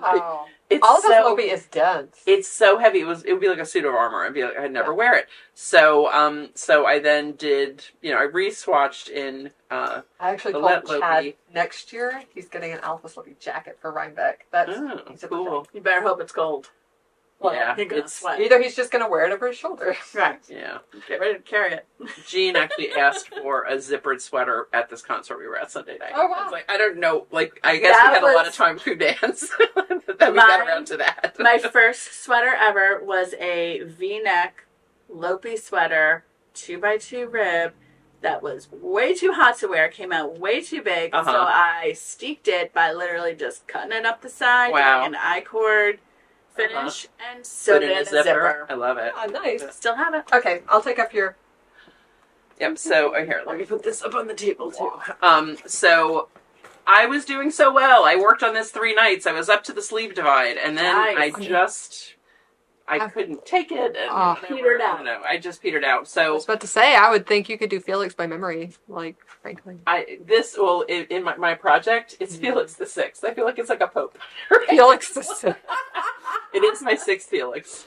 I went back and counted, including Jean's helix, which really is basically based on this pattern. So, I don't know. I was doing so great the first 3 days, but then just with trip stuff and birthday sale stuff too, like I definitely life intervenes. There's been a lot of time that I've not been able to knit lately. Like even a couple of nights, I literally only got to knit about a half hour, if that. Yeah. So, so my plan is today is Tuesday, Wednesday, Thursday. We leave at like 8 o'clock. Friday morning. Okay. So I've got 3 more nights that I can knit. I'm going to finish the body. Whatever I need to do, I'm going to finish the body. I am going to wear this to the plane. Yeah. And then take it off and work on a sleeve. Perfect. And then take it off and work on the other sleeve. That's fantastic. Isn't that crazy and good? I love that plan. Yeah. It's going to be my flying Felix. That's what I think. It's going to be your flying Felix. Flying Felix the 6th. So, say that 5 times fast. Because I want to have it with me. I feel like I need a light but warm sweater. Yes. And Lopi is so like airy. And it doesn't weigh a lot, but it's warm. Yeah, it's perfect. Well, it's going to be chilly. I've been looking, and even not so much in London, but when we get to Scotland, even now the highs are in the low 60s. Oh wow! And the lows are in the 40s. Is the perfect perfect weather for a Lopi. So so my goal is to finish the body so that I can wear it. So I will need to do that, and even if I need to stay up late, that's why I'm already like divesting things. Like I sent you a few emails this morning. It's like you got to do what you got to do, right? The body of a sweater is the perfect in-laws here. We're gonna sit and talk. Exactly. So. I could bring it going out to dinner and stuff. I actually should have brought it with me on Sunday. I actually had time, except they might not have even let me in. Their security was crazy at that place. They were like more than masses were guarded. I don't know why. It was interesting. Wow. Yeah. Anyway, so yes, that's my awesome. Flying Felix. Flying Felix is my whip, and Haley's like, yeah, we gotta vlog as you are working on your sleeve. Absolutely, she needs to film you on the plane, being like sleeve time. I don't even know if we're sitting together, but I love the idea of wearing it onto the plane too. I think I have to because I'm like, so pared down. It. I can't pack it, and I can work. You could always toss it over your shoulder. It's my jacket. I can, but I can take it off and work on it. Oh yeah, and I realized I forgot. I didn't say we did mention what it was. We should I'm wearing say before. Flower Buds by Astrid Troland. So pretty. And this is knit in Labioname Cashmerino and silk mohair, which is discontinued. Yes, it is. But there is a lovely replacement. There is a lovely replacement, and we still have some. And we do still have, I'm sure places are going to start selling out of the silk mohair. Yes. So if you like it, it's on our website. So nice. What we have is still available. I love it. And I wish I could use it. It makes me very sad that I'm allergic to it. So that's what I'm. Such is the case. But I took this as my project on the way to Paris. Yeah. And then I blocked it in my hotel and I'm working. So I'm gonna steam block this too. I'm gonna steam block the hell out of it so that it needs it. It's it's knitted a big gauge and everything. So like when the stitch is a little uneven, you can see it. When I tried it on, I was like, oh god, serious steam block. I find that Lopi dries pretty quickly. Mm-hmm. Yeah. Because it's just, it really is gonna 90% air. It is gonna depend on when I finish it, whether I can do it, and also it is supposed to rain in the next few days, so that Haley's already got some. Well, I mean, like when you're table in the hotel. Yeah. Oh, yeah. Once we get to London, it's fine. I probably can do it there, but lay it out. But I'm hoping for the body. I don't even care if the sleeves are blocked. I just want the body to be blocked. So we'll see. Who cares? No one's gonna see the sleeves. They're gonna be under my jacket. You'll be fine. So that's good. That's me. So Amanda, what else should we talk about while we have you for another few minutes? Oh, I'm sorry. No, it's okay. No, you're right. You didn't do your whip. Do your whip. No, so I'd go. You have to go. 12:45. Everybody say goodbye to Amanda. So Amanda headed out because she had a time crunch, and we are back with my whips, of which I have very few. So I have the sock whip, which we already talked about, and then I'm still working on my summer sweater, but like this month has been crazy, and it's like there's just been too much stuff going on, so I also haven't had a lot of time to knit, and I also feel like I'm like in this weird like knitting limbo, like not quite like lost my mojo, but like trying to figure out like what am I gonna do, and like I don't know, I'm pulling in like 18 different directions. And are you thinking about your fall sweater class too? I am also thinking about my fall sweater class, which is 100% part of that, because I'm like, well, you know, like I got to keep in mind, like, what do I want to do for the fall sweater class, and looking at the timing for that. And then also like, oh, but I also want like a piece kind of like this and a piece kind of like this, but like, do I want this kind of piece? Blah, blah, blah, blah. So yeah, like, sometimes the decision making is it's easy to get lost in it. I'm totally lost in it. It's like, lost in the knitting limbo, right? So so first let's talk about sweater class options. The ones that I am looking at currently, and when I say currently, I mean these are the tabs that are so far open on my window as of this morning. Will they be the tabs that are open in my window tomorrow night? Yeah, I have no idea. And also when we get to episode prizes, we did have some suggestions, which you probably saw. Thank you guys for suggestions, because I'm all over the place. So I was looking at this, I think the last maybe winter sweater class 2 is Malin from Natasha Hornby, which is an Aran weight cardigan that has like it has some really interesting details. It's got a shawl collar. It's almost like a jacket. How do you spell that one? Malin, Malin. Okay. Natasha Hornby. I was also looking at Petite Knit's Ingrid sweater as a textured. That's a drop shoulder, which you guys know I don't love that. Do not love. The Corin cardigan by Rhinebeck. That one is also a drop like shoulder. that. There's a project that has modifications to make it 7 sleeve, which is intriguing to me. I was also looking at the Surpass sweater from Lily Kate France, which is a DK weight pullover. Forager from Isabel Kramer is like always on my list, because that's just a great DK weight sweater with like a contiguous sleeve construction that I really like. I don't know. There are options. Oh, I do like that Malin. Right, the Malin is interesting. It's got a lot of details. It's like got like a little bit of mosaic color work going on that could be very in your face or not in your face. It's got nice looking sleeves, cool construction, a lot of modifications. I'm leaning towards that one. I do like it. That one is written for Lopi. I think Let Lopi. I closed it already, sorry. Yes, it's written for Lopi, which I would not do mine in Lopi because Lopi is too warm for me. Yeah. But other options. So there's that. That's kind of like marinating. And then there's like, I looked through my queue. And one of the things that's in my queue that I have the yarn for is the Zhao Mei. Yes. But now I'm second guessing myself. So I have the S&S. And we got more of that actually. LBA Merino Boucle, which I absolutely love. It's like a gray and brown with some purples and some greens. A little bit of gold. You can kind of see it a little bit better in this. It is really pretty. Loved this, but then I'm like, am I going to wear the Zhao Mei? I'm like, I like it. There's some modifications that I think I would want to make. And this is not for the sweater class. This is just for me. So I was like looking around yesterday. Oh, also I couldn't find my Neons and Neutrals book, but then I found it. Good. It was like a whole little whirlwind of tornado of me being like, sweater-related activity. I definitely want to make something out of this, but then I was like, do I want like a I mean, part of the appeal of the Zame, I think, is like it's a dramatic silhouette. It's like a big so sleeve. Cool. It's in the boucle, like the sample that we saw was like so nice and airy and cool. It's such a statement piece. It really is. It's a statement piece. Yeah. And then I'm also like, or do I just want like an oversized something out of the boucle, which maybe I do.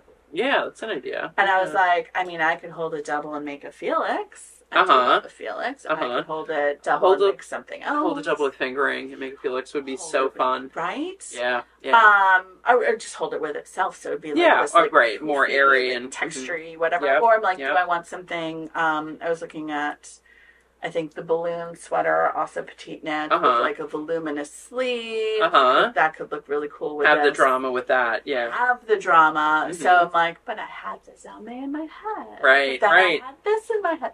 Yeah. So I think I might be, again, as of this moment, I think I might be leaning towards making something else with this, this, because I feel like the colors are so cool. Yeah, exactly. Well, that is with the Zame, it a lot of the color is covered with fingering, right? So I mean, you can pick things out that highlight the colors and everything, but it is such a beautiful yarn. I know what you mean. It's like you really just want to show it off, right? Right, and I feel like I would wear the bejesus out of this over. I'm like, do I want a cardigan? Do I want a pullover? That's the other thing. I have like, do I want a cardigan that I wear over things? Do I want a pullover? And you're good though about wearing your pullovers too. You really do. You wear them a lot. I mean, so it's one of those things where I'm like, I think my yarn is on the floor. Oh no. I think as of this moment, I'm leaning towards either a pullover or a cardigan with either sport weight, or this is sport to DK solo. Or held double, it's closer to like a worsted, a heavy worsted to Aran. When I made a Sophie scarf out of one skein of this by itself. Yeah, and it definitely works up on the light side when it's by itself. It really does. Like definitely sport, I would say. Because I use. Do you want to sketch? There you go. Sorry, I used this for my not this colorway, but I used a colorway for my Fullerton vest, and it's definitely that's right. Yeah, I forgot you used it for that. Yeah. And that's why I'm thinking I might do held double, and like I think I'm going to swatch it and hold it double, and see how that goes, and then see because I also think that'll help disperse some of the variegation a little bit. It'll almost feel tweedy as it goes. I'm in this weird could make limbo. A really pretty Felix cardigan too. I know, that's what I was thinking. And I'm like, and I could do a Felix cardigan with balloon sleeves. Like that could get like or like drama, or just a regular Felix cardigan. Yeah. Or what was it? Champagne was the one you just did. Champagne was the one I just did. That's the V-neck balloon sleeve. Yeah, but I definitely could see it in a petite knit. One of her nice, comfy, kind of slightly oversized party. I think that would be such a nice combo. Yeah, I have a couple of those open on the computer too. So I'm like, I've gotta like drill down, and I think I am sadly not at the moment. I'm gonna move that Zame to the end of my queue. I feel which is fair. Guilty. Well, but sometimes I do the same thing, and actually I even delete things from my queue. It's like I deleted a ton of stuff. Sometimes if things are, and when I put something in my queue, I fully intend to make it. Like I don't. That really is what I use the queue for. Yeah. I mean, I use my favorites for things I want to keep track of for various reasons. But when I put something in the queue, it's that I really do plan to make it. With never usually an idea about when, I mean, I try to make the top 5 be the ones I want to do next, but then I always get, attracted by the big shiny and then do other things. But, like if you go look at my queue, look at the first page and look at the last page, because everything in the middle is some form of like hyperfixation from earlier, the last 10 years. Yeah.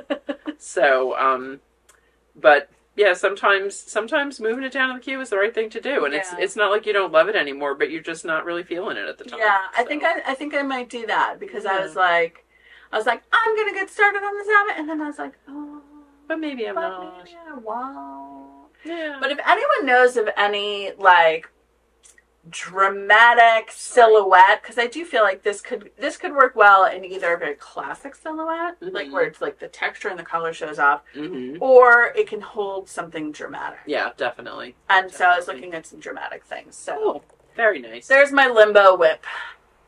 I like it. What are we gonna do? I like it. No, it's worth talking it through. It's good, and we often get great comments from people too. So maybe someone will have an idea for you. Right? Maybe someone has like, oh, I know exactly what you should do. Yeah. Tell me. All right. So we should talk about what's new in store. We should, and actually, let's do our winner from the last episode, and then talk about new in store, because then we will ask a question, and they can, their prize will be from the new in store. Okay, so who was our winner last week, and what did they win? So our last question was, what are your fall making plans? / do you have any suggestions for Jen's sweater class? Yes. And our winner is. Gets a choice of one skein of Rasta, which is right behind us, which actually we were starting to restock before we started taping, and then we got off track, so we did not restock. But there is more here somewhere in the store. Yeah, that was a new one. We got in the last batch. Molino. Isn't that nice? I love it. So either a skein of Rasta or a Kakagori, which is a Noro yarn that is cotton and silk, if I recall correctly. Yeah, I want to say that sounds right. We'll go with that. It's definitely, it's a non-wool for sure, because I use it in the summer. Yes. And I don't really do wool in the summer. Yeah. So our winner is Bernice McGowan 6657, who said, after a summer spent knitting a couple of fingering weight sweaters, I'm doing some palette cleansing and making simple charity hats and a zero waste shawl to use up leftovers. Her next sweater project is going to be the Field Pullover by Camilla Vod. And Stripes by I love it. Congratulations. Good. So, so Bernice, let us know whether you want a skein of Rasta or Kakagori and what color you would like, and we will arrange to get that out to you. Excellent. Congratulations, and thank you to everybody who commented. Yes. Like we said, there were a bunch of good suggestions, and it's just nice to hear and see what people are thinking about making, like what's on everybody's minds. It's like, I always like to know what other people are doing and just what people are making, because I'm inevitably like, ooh, that one's pretty. Ooh, that one's pretty. Exactly. Too. That's how my queue gets done. Right. Exactly. This is why I have 5 pages. For sure. So, all right. So now on to new in store, which is going to be new in store, which is we're super excited about. Excited. If you get our newsletter, you've already heard. You already know, yep. And you could guess. But this is Fonte, which is our newest yarn brand with 6 lines that we've brought in, and many of those lines are exclusive to us in the United States. Yes, exactly. There are a few other stockists in the U.S., but not many. No. And even carry all 6 of these lines. Yeah, exactly. And we've selected them, pretty carefully to cover the gamut, I would say. Yes. So the first one, and probably the one that got us most excited, or initially caught our excitement, is Aubusson. So springy. This is a worsted weight. Amanda will throw in a picture of Aubusson here. This is a worsted weight, multi-strand, superwash, 100% superwash wool yarn with some insane merino number. It's so soft, and it reminds us so much of one of our favorite yarns ever, which is Sugarbush Bold. Exactly. The late lamented great Sugarbush Bold. So this, I'm playing with the swatch. It's like stretchy, it's springy, it's fun to work. It comes in beautiful colors. How many colors do we have? At least 18. I think we have 18 colors. It's maybe more. A lovely worsted weight. It has great stitch definition. This is great for cables. Great for cables. This is a fantastic choice for kids. Yes. Yes. Well, and that's why it's what Amanda's using for Teddy's sweater that she showed you earlier. It is the perfect yarn for something like that. Machine wash. Yep. Dry. Lay flat if you want. But like nice and springy and beautiful stitch definition. This is like a classic workhorse yarn. And it is how much a ball? 9? Those are 10. 10 a ball. 50-gram balls. 50-gram balls, 10 a ball. So this would be great for color work too. If you're doing and it's so nice against there's no prickle. There's no prickle. Not at all. And it is the closest thing that we found to the feeling of Sugarbush Bold. And actually, it's so interesting because we do still have Bold in the cream. Yes. And if you hold that swatch up next to a Bold swatch, it's virtually identical. It really is. And also, like, if any, not everybody knows Sugarbush Bold. It's the Canadian brand that went out of business several years ago. Yeah. We carried it from day one here at Yarnia, and we loved it, and we were so sad when it went out of business. We got a lot of the remaining stock at that point, so we do still have a few bags, but only that one color. But we don't have we don't have the whole scope, but it just it really is like such a workhorse for blankets and sweaters for kids and adults and all of that. So we're so excited to really finally find a true replacement for that. A true replacement at an excellent price. Exactly. That's part of it too. Even though it's imported from France, it's pretty amazing how good the pricing is for the quality of the yarn. And then also, to pair with Obasan, we have Felton, which is Fonte's bulky weight sibling. It's basically the same yarn. It's the same yarn, but bulky weight. So this would be amazing for, oh my gosh, that looks so, it's just got great stitch definition. I feel like it's so squishy. This would make, if you wanted to make a bunch of hats for people for the holidays, you could be knocking out a hat every night or two with this. It's easy, so fun color. And it feels so good. Perfectly comfortable against your skin. It's not going to itch on your sensitive thing. You could do bulky mitts, you could do, again, blankets, garments, anything. A bulky mitts out of this would be so cute because you'd see the big stitches. You'd see that nice big, And these are yarns that you would not be afraid to give to somebody who is not knit or crochet affiliated, right? Right. That even if they throw it in the washer, they're not going to kill it. They can't break it. Yep. Wow. Shoot. That one made a break for it. Speaking of, and the Felton is. It's that's 100 grams, and those are $20 a ball, which is fantastic. Yep. So the next one that we're going to talk about is favorite Soyuz. I love Soyuz. This is merino and silk. It feels so nice. It feels so nice. I will tell you, a decent chunk of what I was looking for fall sweater class. So I was like, let me find a DK sweater that would be great for Soyuz because I really love it. And I want to use it. And I want to use it so bad. This also has beautiful stitch definition. But the drape is amazing. Yeah. I feel like this, crocheters who are looking to make garments. Oh,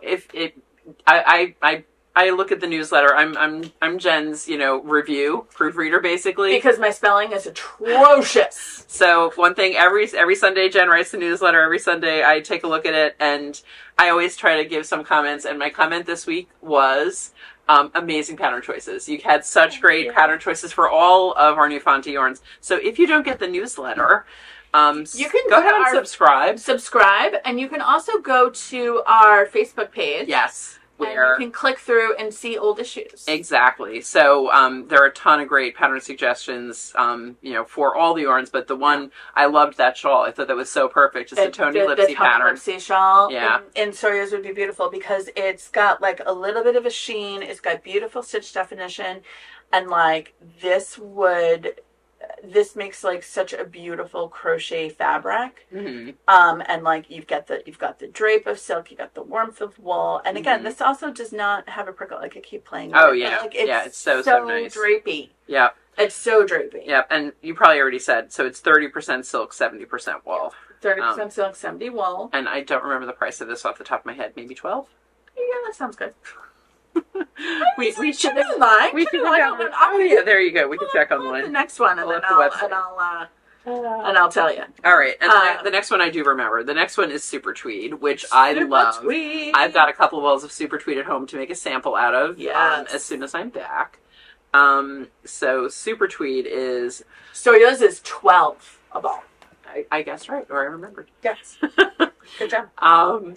So one of the cool things about Super Tweed, and I didn't put this in the comments because you already had so much information and was so thorough, most tweeds have some polyester or something in them. Yes. Super tweed is all natural fibers. It is 95% wool and 5% mohair. It's one of the only tweeds that doesn't include. Fiber. And it's also so soft. It's soft and squishy. So it is also machine washable. Yes, which worsted is amazing. Weight. Yeah. 115 yards for $9. Yep. And beautiful, beautiful colors. Like this we got 8 of. 100% like your color. So I have that, and I have the cream version of it too. Oh, here's our swatch of Super Tweed, which is definitely cream. Love it. And oh, go ahead. Sorry, the thing that I love, this is a me thing. This is not, well, anyone else who may be sensitive to mohair or anything, it's little enough mohair that I can use it. I did the swatch of this because I wanted to know, could I use it or not? Or, I have it at home for swatching, and I have played with it.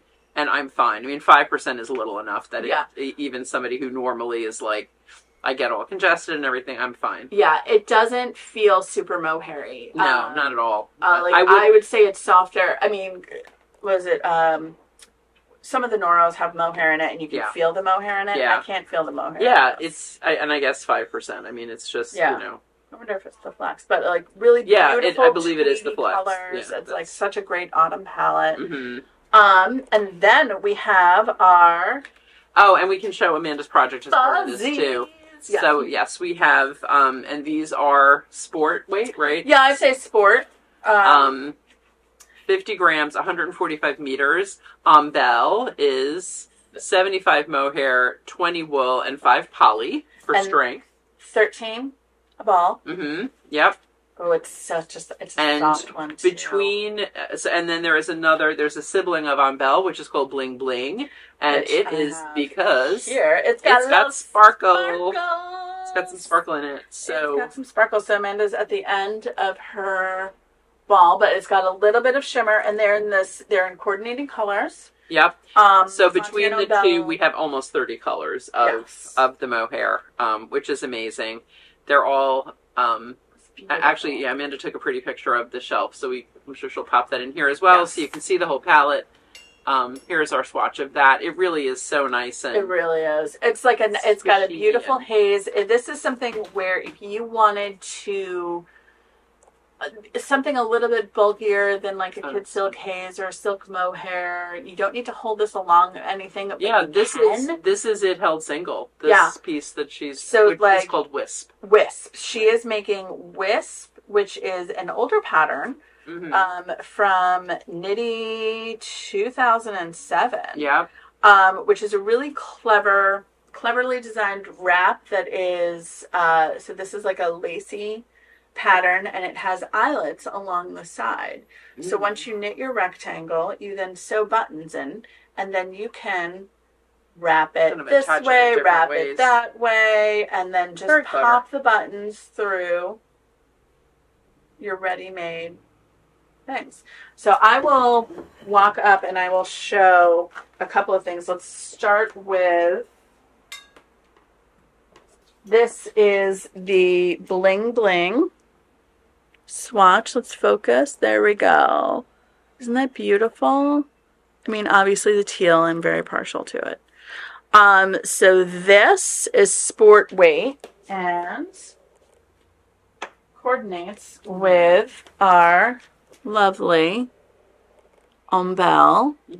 Which is so funny. I didn't even realize that the color I picked of Bell is the same as what she's using in the Bling Bling. Yes. The Bling Bling composition is a little bit different. Obviously it has the Lurex, but it has a slightly higher percentage of poly too. But it really feels the same. So here we have our our Soyuz swatch, which I don't know if you can see the stitch definition. And you can come into the store and feel these. And that belongs with the Soyuz. Which is beautiful. And then we have Super Squishy Felatan, which is the bulky. And you can see it like... And this is the swatch of that. And it feels like a marshmallow. Like the garter on that is just stunning. And then we have our Aubusson. This is Aubusson. And this has some decreases in there so you can see some of the stitch definition is really, really pretty. And then the tweed. Mm-hmm. This is the, I'm going to show the blue. Because I like the blue. It's pretty. It's really This is the super tweed. And you can see, look at the flex. Isn't that pretty? And then this is the off-white one. And it's beautiful hand. So that is our new yarn line. And this is a line that, I don't know if you guys remember when Amanda went to Knit Eat Lyon. That's right. Year, that she found. Just about a year ago. Yeah. Just about a year ago. That she found and was like, this is perfect. We need this. So it's taken a little while to get, like look through everything, pick the ones we wanted to carry. Yeah. Order it, get it here, get it in stock, all of that. But it is now here and ready for everyone to play with. So we're excited. Come in and see. Take a look at our Fonte cabinet. And if you're not local, check it out online. Amanda's got beautiful pictures up already. We have it online, which, Yeah. And so our question for this episode is going to be, which Fonte line do you want to try first? Yes. And the prize will be a ball of whatever you mentioned. Yeah. Or if you want to change your mind and pick a different one, it's fine. But since I've already played with Soyuz, I think I want to do. Did I do Super Tweed too? I don't know, because I know I have. Well, also I may have just taken it home. I don't think I did. I don't think I did the swatch for Super Tweed. Kim did some of them. Kim did some. Kim did some. I did. I think I may have done it though. I think that's you. I don't know if I did do this one. I don't know. I want to do something on Super Tweed because Super Tweed is really fun. I've got two colors. I've got this and this, and I was going to do either a cowl or a hat or something. Yeah. So that would be really cute. This is a good option for one of, like, Jonathan still doesn't have a sweater because he has a delicate, dainty little flower and, like, has very specific image in mind, and we're trying to find the right thing. And I think this would be fantastic for him because it's soft, but it's tweedy. So it's not totally flat. I think this would look so good, and like the colors would be really good for him, like the green, the blue, the gray. Yeah, we got really nice colors of the Super Tweed. I mean, they're all nice, but I do love, because the Super Tweed palette is smaller. Each color is kind of more important, and I think they're all great. I think, so respond below. Yeah, let us know which one would you want to play with. And somebody will win. So someone will win some. That'll be good. Yeah. All right, cool. Did we actually cover everything in our plan? I think we did. This is our question. I mean, perennial question. We have been here for 3 hours though, so. Even though we haven't been taping for 3 hours. We haven't been taping for 3 hours. So thank you guys. Long enough. Thank you guys for joining us. We hope that you got some good use out of our little preview of events at Rhinebeck. Yeah. And we'll have another podcast before Rhinebeck actually. Yeah. We'll have a couple before Rhinebeck actually starts. So we'll see if I get out of my limbo. I think you will. I think you'll land do. on something. Exactly. Go through fits and spurts. Yeah. Right? And I won't be here for the next taping, but Haley and I are going to try to do some videos from our trip. So we'll see if we get some yarn stories. A letter from abroad. Yes. Right. So that'll be fun. Oh, you're going to have such a good time. We are looking forward to it. Awesome. Really all right. So in the meantime, guys, make sure to like and subscribe down below. Follow us online everywhere. We're Shop Yarnia. You can come Facebook, Instagram, here. And don't forget to sign up for the newsletter at shopyarnia.com so you can be the first to know about things like Fonte. Exactly. And we'll see you next time. All right. Bye.